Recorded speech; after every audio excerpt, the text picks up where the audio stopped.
weren't the only ones.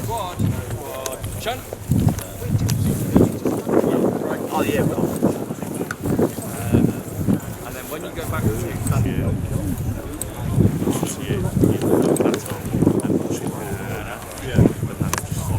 This happened at 9 o'clock in the morning. Do you know what? No, We left at about. it gets better. It gets better. So I said, no, I'll sit here.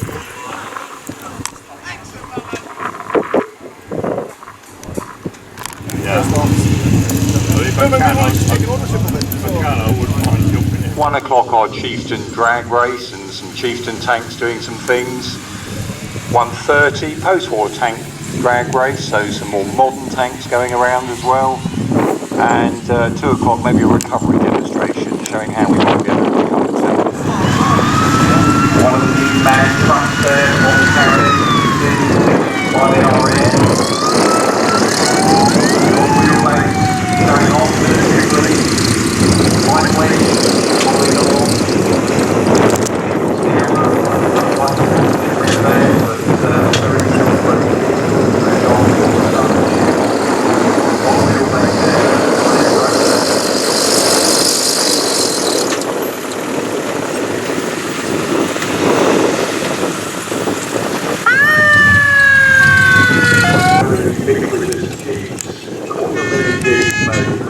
So quite a number of these all over the place.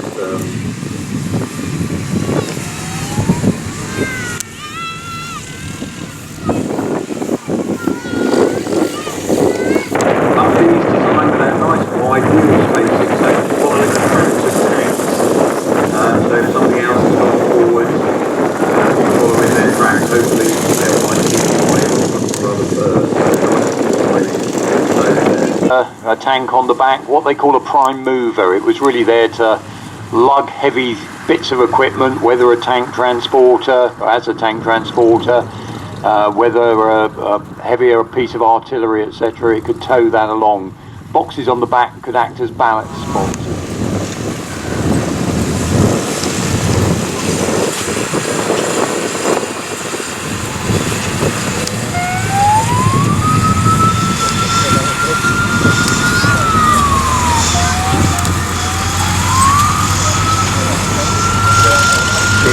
Truck going past, that was the floating trucks basically in World War II, the DUKW. If you stripped all the bodywork away.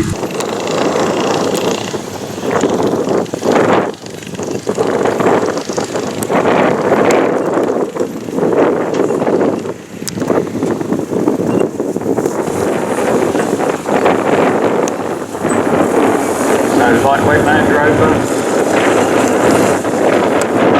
Lightweight and everything for airportability, so it's basically we're just trying to keep everything as small and light as possible if you're going to put in a Hercules or C-130.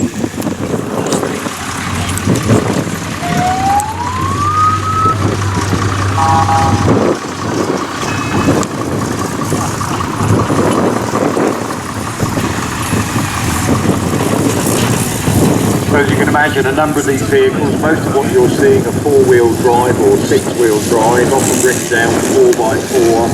Some of the vehicles, and you'll see later when some of the trucks go around, they can swap from when driving on the open road. Four-wheel drive, of course, or six-wheel drive tends to use up more fuel. So again, they'll have a lever inside. You'll see that happening once or twice.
Yeomanry, they're part of the, basically the territorial army reservists.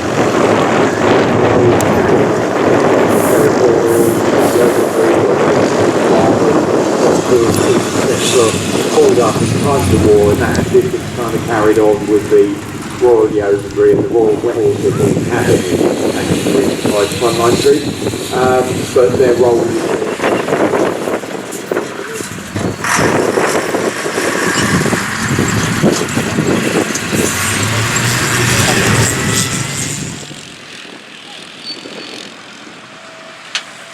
Yeomanry have a recruiting information stand over in near the tank park, so you go and have a chat with some of the guys there.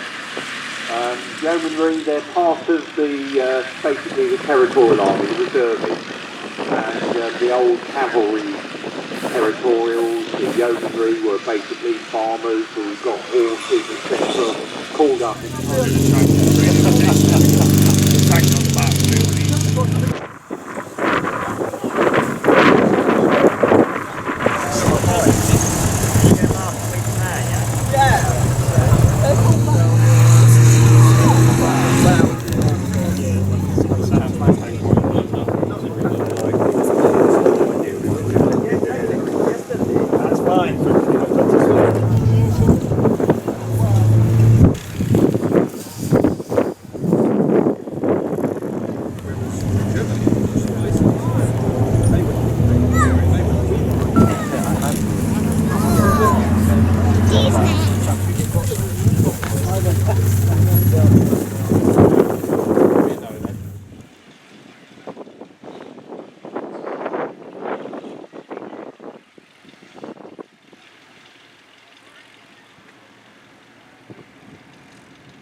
We afford to one, just to take it down.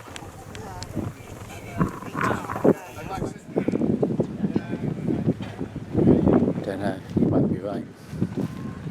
Trouble with this viewfinder is you can't really see a lot anyway, it's not fantastic, is it?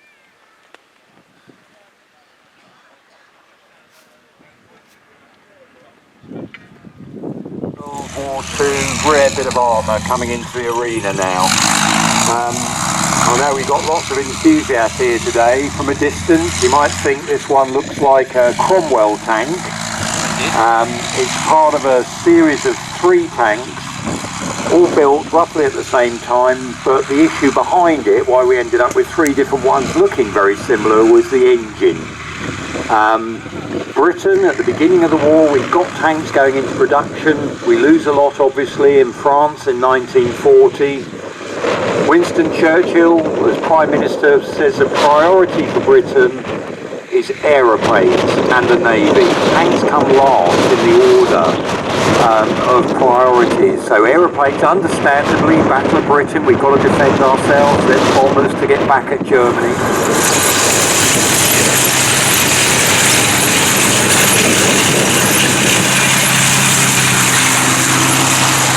Airplane engines, like they were used by the Americans, priority was to go to the Air Force. They knew that the Rolls-Royce Merlin engine in the Spitfire, a chap from Rolls-Royce called Rumpty Rowbottom, wonderful name, he managed to get a couple of crashed Meteor engines that had actually come from aeroplanes that had been lost over Britain, and he derated it and proved the point that this aeroplane engine would make a fantastic engine in a tank. It was called the Meteor when it went in a tank. But what happened was priority was still given to the aeroplane industry. So they start this program of the Cromwell series of tanks with 2 other models that had earlier engines. World War I Liberty engine and this model. This is the World War I Liberty went in a tank called the Cavalier. Looks just the same as this, same turret, same gun, etc. Just the engine in the back. And then the next one was the Centaur with an improved Liberty engine. And the last in the series, when finally the engines were available and ready, was called the Cromwell. So I hope you remember all that, because there's a test at the end of the day and you're not allowed home unless you can get 9 out of 10 on that. British gun on it. It was basically a 6-pounder gun that was bored out to take the same ammunition as the American Sherman tank. But another version was given a 95mm howitzer, and they were used by the Royal Marines on D-Day. They were only supposed to be there for a few hours. British gun on it. It was basically a 6-pounder gun that was bored out to take the same ammunition as the American Sherman tank. But another version was given a 95mm howitzer, and they were used by the Royal Marines on D-Day.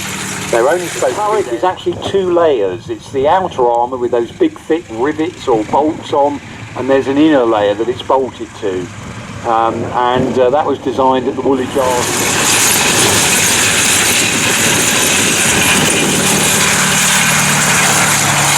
Now the other thing, America in the 1920s and 30s was basically had a tiny army. Congress didn't want to spend money on its military. The army did some experiments but didn't really build that much. They were just coming as war loomed in Europe in the late 1930s. They finally decided they were going to build a medium tank, and it was going to be the M2 model. Then the reports came back from Europe what was happening with tanks, so they abandoned that and decided to do an interim tank with a bigger gun. Now the problem for the Americans is they hadn't got all the technology worked out yet, all the casting facilities. So the grant, this M3 grant it's called, M3 Model 3, it was really designed as a stopgap before the tank they wanted to build, which was the M4 Sherman, came along. And that would have the bigger gun in the turret that could fully rotate. The Grant could only take the much smaller 37mm standard anti-tank gun in its turret on the top, and they put a bigger 75mm gun in the hull. This is done with their early Churchill tanks with the gun in the hull, and as it goes past you'll see this Grant tank. It's a very tall tank. That's because the American 3,000 of these were used by the British forces from late 1941 in northwest Africa, and then later on they were retired and sent out to Burma. So it really helped British forces out in North Africa when it came into service. It had a punch with that 75mm gun. Now this particular Grant, we think it's probably... And about 3,000 of these were used by the British forces from late 1941 in northwest Africa, and then later on they were retired and sent out to Burma. So it really helped British forces out in North Africa when it came into service. It had a punch with that 75mm gun. Now this particular Grant, we think it's probably the first one that arrived in Britain, ended its life on Salisbury Plain as anti-tank weapons that were fired at it over the years. Now another American tank racing around the arena a bit later in the war. The early American light tank was called the M3 Stuart. All these names, by the way, Lee, Grant, Stuart, Sherman, it's because Winston Churchill said, look, I can't remember all these names and numbers that way, M3, M4, MA, 4AA, whatever, oh stop it, give me a name I'm going to remember. So they gave all the American tanks Civil War generals' names. So this is the Chaffee coming around now, the M24 Chaffee. That was actually named after a later American, actually, this one. 75mm gun on it. So the same size gun as the Sherman tank had, much thinner armour, but angled, so it gave more thickness to a round that was coming horizontally at it, and a Cadillac engine in the back that gave it a tremendous amount of speed. Torsion bar suspension, so a twisted metal bar that those wheels bounce against or twist the opposite direction, and it springs back, and a 50 caliber machine gun on the top. And these start arriving in Europe, designed and made by Cadillac, at the end of 1944, so they see their first service in the back all and a different recoil system. So that M24 Chaffee goes on to see service in Korea and a number of other conflicts after the war.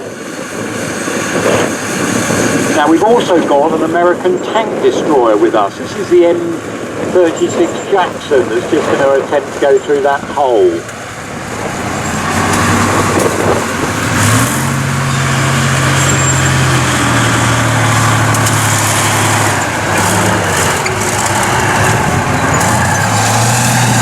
Now the Americans came up with the idea of a tank destroyer. It looks like a tank, but actually it's got thin armour. They use the same engines, tracks, etc. from the Grant and the Sherman series of tanks, but actually improved. It's got the same hull as the M10, but on top they've got a larger gun, and that particular version actually saw service with Yugoslavia, and has got a Soviet engine. It was re-engined by the Soviets. It's got a T-55 diesel engine in the back.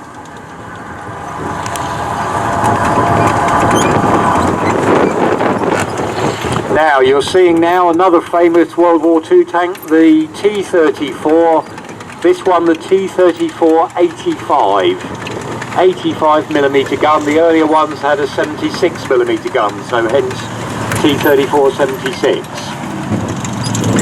Size of the gun, the size of the hole at the end of the barrel, 85mm across, hence 85mm gun. The T-34 designed back in the late 1930s, already got a new heavy tank coming into service called the KB-1. Koshkin managed to get Stalin's eye, managed to show him his designs for the T-34. Stalin, being a dictator, fancied he knew what he was on about as well, and he ends up approving that the T-34 should be built. The initial models are starting to go into service in 1940. Very well built tanks at the time, bigger gun than anyone else had, thicker armour. But the trouble was, for the Red Army, Stalin has one of his purges, and that leads to about 30,000 of their officers being executed or sent to take that anti-tank gun to where the enemy tanks were should they break through or appear on the battlefield. Now it was a nice idea in theory. Effectively, the early T-34s really shocked the Germans with the thickness of their armour, but they didn't have radios fitted, so the way the Russians used their tanks was way less effective. Those T-34s were made in the tens of thousands, probably about 70,000 all told. Very simple, very reliable, very crude, but literally designed to last for about 6 weeks in combat. Good diesel engine, wide tracks, a good gun, and now there's that Chaffee going past. One of the Cadillac designers of the Chaffee was a guy called Harley Earl, and after the Second World War he's the guy that put all those fins on the back of Cadillac cars in the 1950s.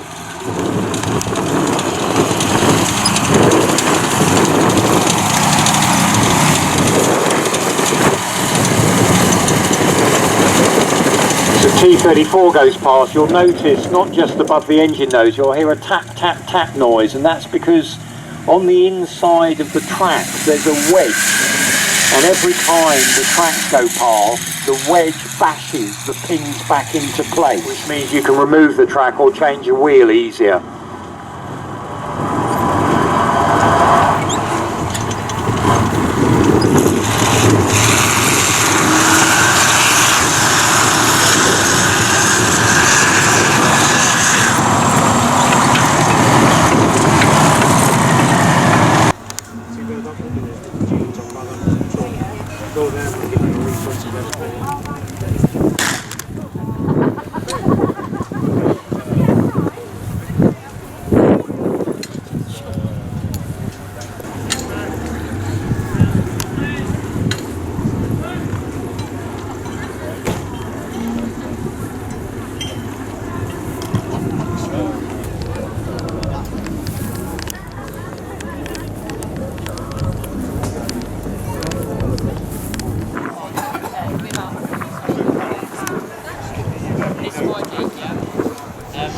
Variants, they've got a 30mm Radon cannon on the top rather than the original Scorpion, but one of those Scorpions is going out that has a 76mm gun, and as I mentioned, you might recognise it if you were lucky enough to have the Action Man Scorpion tank That's the one that's going out there at the moment.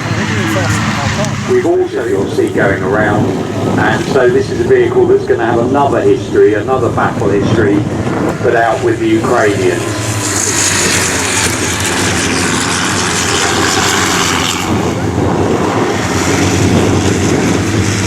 So we're similar to their end, you can see there is the thicker gun that's going past at the moment. That's the original Scorpion.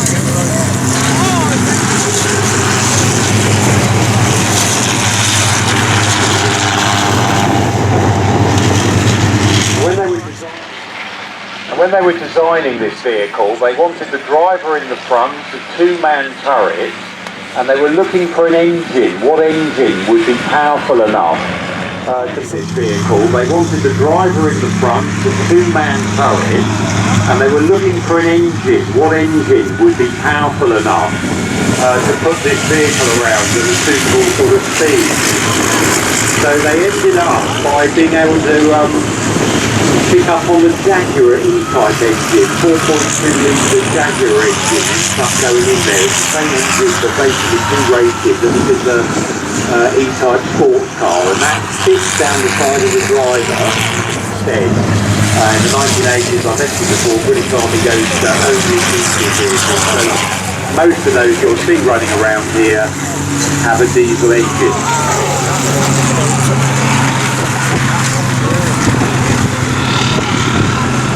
It's a fast vehicle, you can see that by the speed that it's whipping around at, and part of the argument was the faster you were, the less chance the enemy are going to have of fighting you and accurately hitting you. So again, speed to be a defence in itself. In fact, the CBRT's got, I think it's got the fastest track vehicle record. I know up at BAE they were trying to settle one to big Tug World record not that long ago. It was sold on straight away in the early 70s, Scorpions, lots of improvement packages over time supplied by Alvis, including a bigger turret with a 90mm cannon, being replaced gradually in service by the new Ajax vehicle, which obviously had a bit of a troubled history getting by General Dynamics. Ultimately that will come into service at some point. Now, combat engineer tractor, the one with the bucket on the back. Two-man crew in the top there, it can drive both ways. It's got controls so it can go backwards and forwards as well. The whole idea of combat engineer tractors really help the engineers if you're preparing a bridging site. It's an amphibious vehicle. It's got water jets to propel it through the water if needed. Again, preparing for the laying of bridges, etc. That bucket can dig out trenches, suitable gun emplacement, pipes, manoeuvre things out the way. Again, if you're looking for again the bucket can clear streets of debris, rubble, etc. So an advance can continue. Which replaced the British Army service in the early 2000s by Terrier, which was a bigger 30-ton vehicle. Used on the M113, the armoured personnel carrier you see in all the Vietnam War movies. They did a load-carrying version, and it was really like a track truck to keep supplies up with the troops or track vehicles in advance. This particular one seems to have lost its door.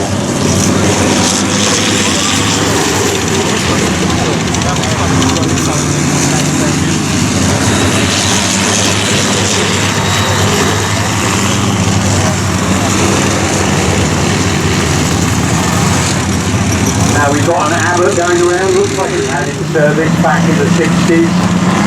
Put in a turret and on top of the tank.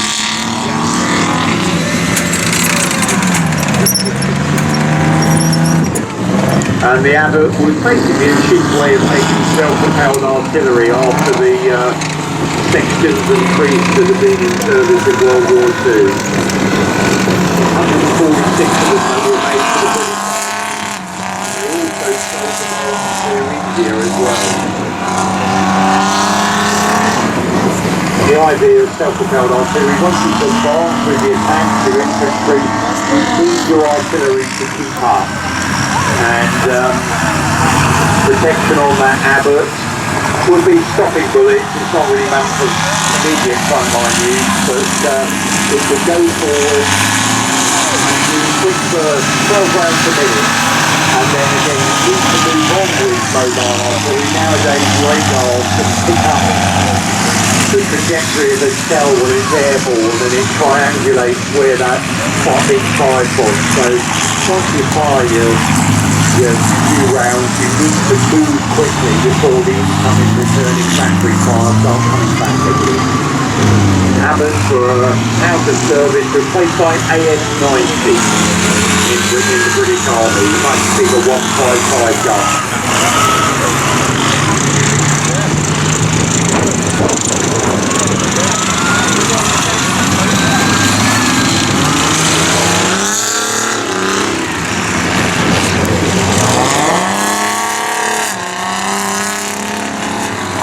One of the other vehicles that look like a bit of a mismatch is the Chieftain series. It's got the same engine, same transmission, components. Drivers will find it easy to learn how to drive, and of course all your spare parts are the same, so you don't need thousands and thousands of different spare parts. And the F578 is basically got a crate cab put on there, and the idea is a bit of a recovery vehicle. And can help replace engines. That cab can actually rotate the whole way round 360 degrees and pick up the brake. So you can do things like this. So if it's okay to the driver.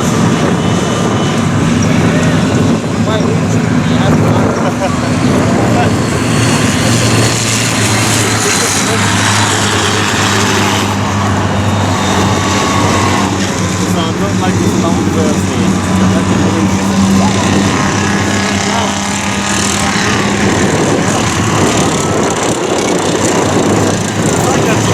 Now, rather low-looking armoured personnel carrier going past the front at the moment. That's an Austrian vehicle. Germany and Austria both ended up building some fairly prototype vehicles hang around in factory yards, etc. for years, and that's one of the experimental turrets on the front there with a protect urban camouflage team.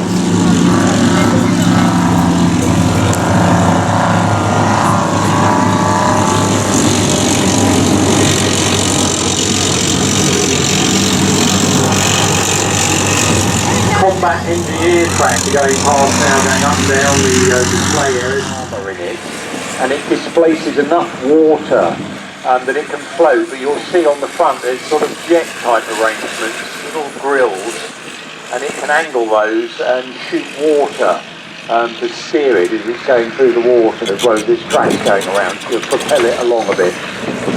It won't go on the open sea, but it'll be fine for crossing a river or a lake.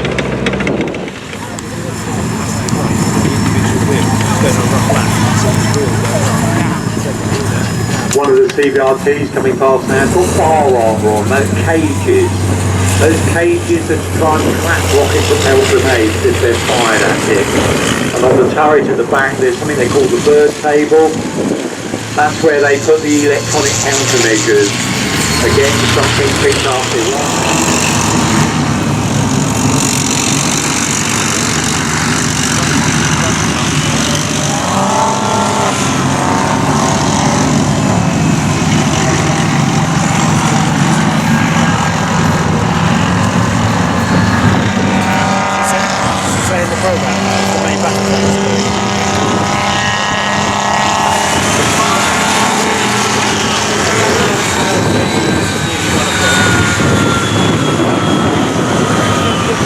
The other thing you can see on one or two of the shippers, there's little hooks going vertically up the front of the turret that there to capture any wires that might have, or telephone lines or wires that have been put across a road, perhaps deliberately. You can imagine taking off the head of your commander or your driver, or the loader's not going to be in front of it. We'll see that going around in a moment.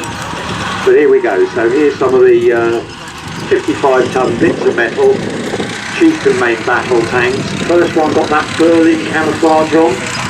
Second one's got the camouflage scheme that was used in the training area called Bathurst out in Canada. British area training in Suffield it was called. And we've only just stopped using that for a while. Hopefully it'll be reactivated again in the future. And then we've got that classic NATO black and green that the British tanks for most of the Cold War out in based in Germany were painted in. And at the end of the list there, things coming on, we've got that Marksman vehicle. And then to follow up the Centurion ARV, the recovery tank version. The Chieftain tank was in service from about 1967 it got to the army and to the mid-1990s, and it went through lots of upgrades like all tanks do. So it's got lots of different mark numbers. It tends to be you're given a new mark once you've had a major improvement. What we're seeing today is mainly Mark 10s and Mark 11s, late ones, because obviously most of the fleet got upgraded during its service life.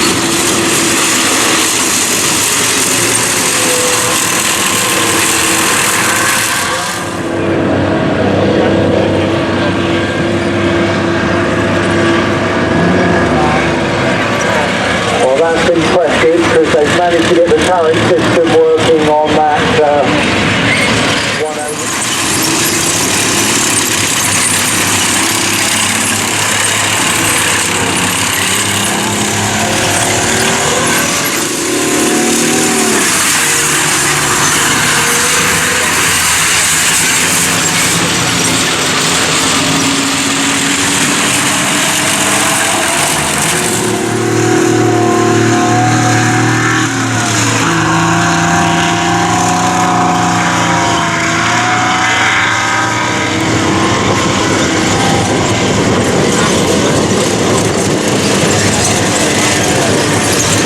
That's Vickers Marksman driving past. It was basically an idea of Vickers and Marconi. They put together a radar system, and you can see there on the back of the vehicle there's actually what was coming in. A couple of Oerlikon cannons on the side of it, and Vickers offered it to countries, so they basically said you could drop that turret onto whatever you pretty much had in service.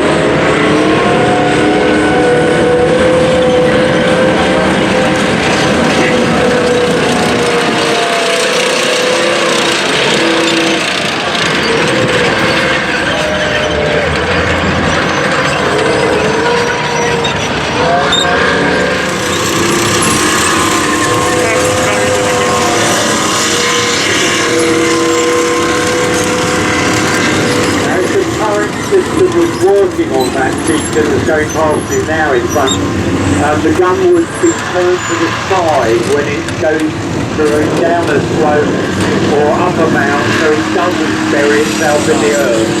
You run as hard if you've got mud in the end of your barrel, because it means you won't be able to fire the gun.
Singapore, he gave £6,000 to buy a Mark IV First World War tank for the British Army with a turret there.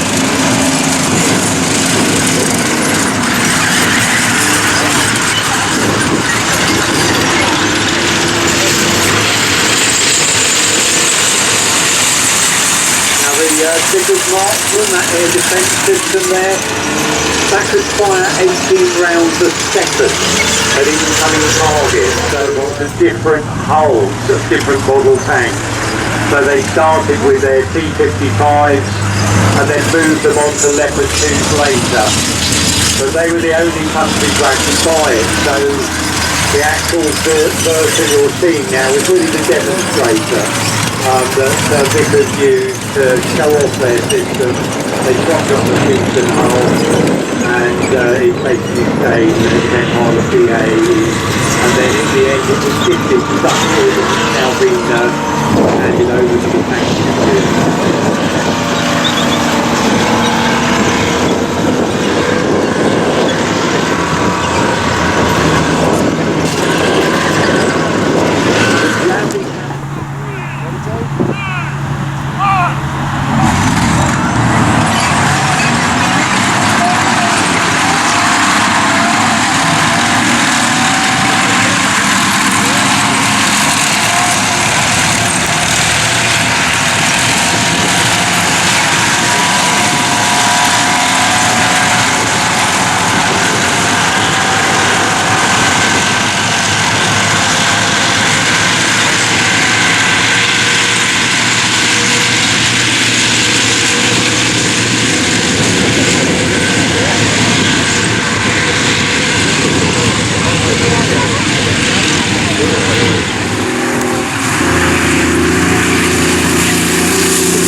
Chieftain steel armour on that front lasso plate is the equivalent of about 15 inches thick if you were trying to fire your round at it from the front. That's very well angled armour as well, and that helps you angle the armour. You might get a deflection, but more importantly you're thickening the level of armour that's got to be penetrated by the incoming round. Most of these vehicles, they've got their reducer plates on in sister paint there full effect. So that's why you've got those side skirts that are on there. They have to be lifted off if you're going to do maintenance on the horseman suspension that's underneath. Like all vehicles, lots of boxes, bandage areas on the out. Thickly armoured tanks like at the end of the war, the Tiger, the King Tiger, the Panther. They were going to go for speed and thin armour. They still wanted a good gun, so they got the best gun in the world at the time, the British L7 105mm. So often one does with the French. The French went their own way and built the AMX-30, and the Germans finished up with this tank, the Leopard 1.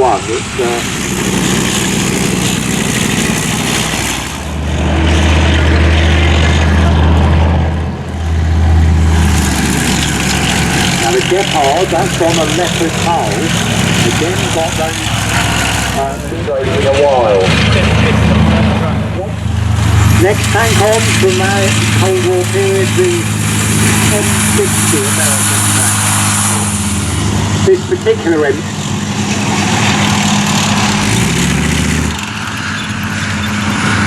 Yep, yeah, the M60, this is an ex-Greek Army M60 there, and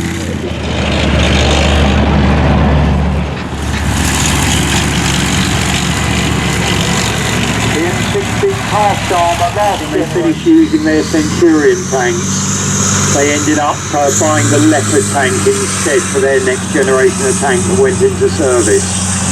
And all this generation of NATO tanks was up against Soviet era tanks, made in huge quantity, probably the most made tank of all time. They reckon coming on for 100,000 of these in its different variations.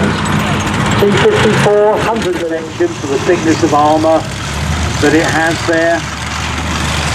And it's actually followed by a later Soviet tank, the T-72.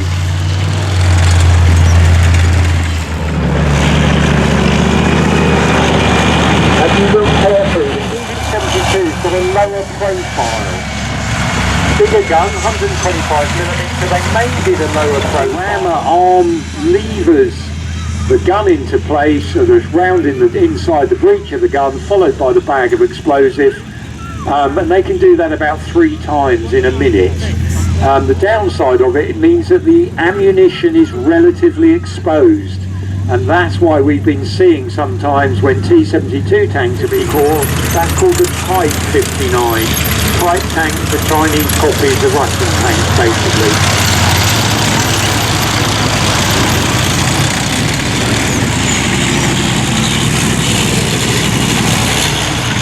And you saw the T-72, that low speed, and off they go.